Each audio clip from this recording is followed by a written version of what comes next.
DRDO Narayana Murthy garu, renowned for his R&D, indigenous design and development of advanced avionics technologies for defense and aerospace applications in India. He has been appointed as Director General, Missiles and Strategic Systems, DRDO, and bestowed the responsibility of steering the design, development, and delivery of missiles and strategic systems. Particularly the evolution of internet has changed everything with respect to the way communication is happening. And in fact, as Professor Sri Jayesh Ranjan was saying, we have missed the communication revolution, particularly with respect to all the communication revolution and also industrial revolution.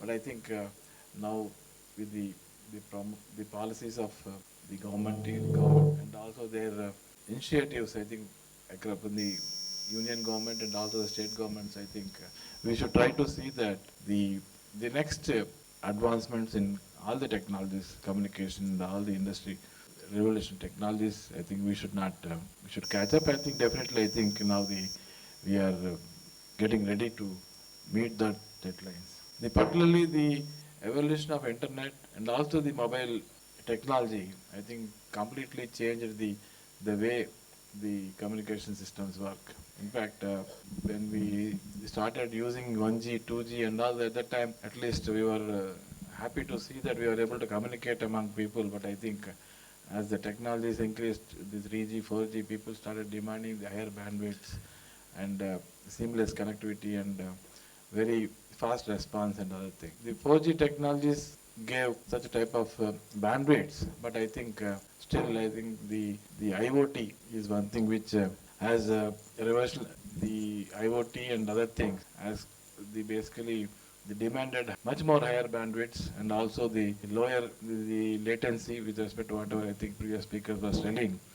And in fact, the cluttered spectrum, I think that's what we are unable to offer this type of solutions because the spectrum allocation is becoming more and more complex because of the different types of users, different applications.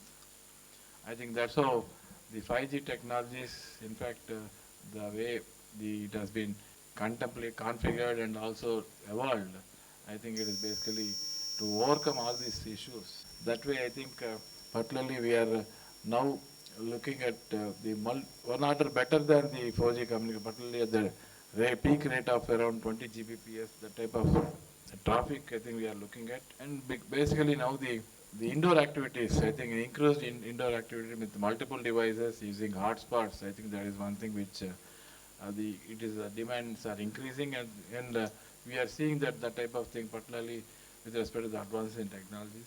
And the IoT is demanding multiple devices connections simultaneously with average throughput of uniform bandwidth and particularly the green energy, particularly with respect to reduced power consumption, basically to reduce the carbon footprint. I think that's how, and also the latency reduction as such to the order of single digit few milliseconds. I think that's what the 5G technologies are demanding. And particularly the underlying technologies, I think I think already has been told, the dense small cell deployment, particularly with respect to the mobile technologies, and get the higher bandwidths. I think we should be able to exploit the millimeter wave band, particularly. So that way, I think the spectrum cluttering, I think we can avoid, and massively parallel MIMO technologies, particularly, I think that is giving the benefit of giving multiple device connectivity, offering that highest bandwidth possible. And particularly with the improved waveform and modulation techniques like OFDM and all those things, I think we were able to now get the higher bandwidths. And particularly this type of the applications what the 5G technologies are targeting, I think all of us know, particularly with respect to the cloud-based technologies or the automotive self-driven cars, that type of things what now the present day, and also the disruptive technologies like AI and the drones, and also the virtual reality and cloud-based technology. All these things I think demand this type of very high throughput and also seamless connectivity. I think this is what the 5G technologies are demanding. I think definitely this rollout recently announced by Prime Minister, I think will definitely come across all over India and deeply benefit all our the users wise. In fact, until late 90s and all the defense was driving the technology development. I think after late early 2000 and onwards, particularly the civilian applications like all this were the basic technology drivers. I think we could see that now the communication technology like 5G or the industry 4.0 or the complete the AI-driven technologies are the particularly the advances in the silicon RFIC and the IC technologies. I think giving this type of technology advancements where we never thought of this AI is taking over such a, because earlier the AI was concept was there in the early 80s also, but at that time because of technology limitations, I think it could not progress much beyond to a certain extent. But now I think particularly the highest computational power as giving us that type of benefit. And definitely I think with the advance of these technologies, particularly miniaturization with respect to the advances in silicon and RF technologies, I think we are able to get this 5G commercially viable cost. I think because of that, I think that 5G exploitation will definitely bring a lot of new applications and which I think we never thought of it, like particularly digitization with respect to the economy and all those things. And definitely we will see a lot of progress. And in this line, I think already Sri Jayesh Ranjan was telling with respect to the Government of Telangana initiatives, particularly to the young engineers as part of startup and other things. And even Professor B.S. Murthy with respect to the academic initiatives, with respect to the skill development and all, he has completely briefed, I think, as part of the new education policy.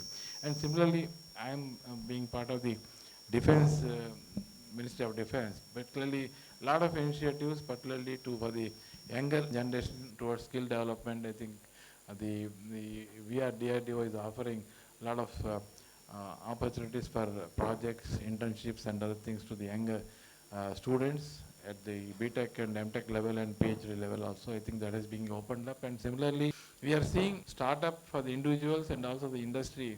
MOD and DRDO is conducting Dare to Dream contest every year, particularly to attract the young talent with respect to the innovative ideas in these new technology areas. And the best awardee will be funded also to try his innovation and demonstrate. I think that's how and similarly, as part of industrial development, particularly where the industry can take up, we are giving the youth services, and also DRDO is giving a technology development fund.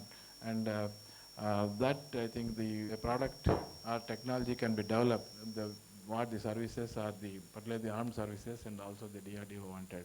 I think that already from last 2-3 years is going on. And similarly, and from last budget, I think Government of India has announced 25% of the R&D budget should go towards industrial R&D development. I think that's how that also has been, a lot of initiative has been taken up. And I feel now, until now, the government, basically the R&D was more or less in the government, driven by the government agencies. I think now we are seeing, I think definitely in near future, a lot of all the private entrepreneurs will invest in R&D and bring out a lot of the technological changes and advancements in all these areas.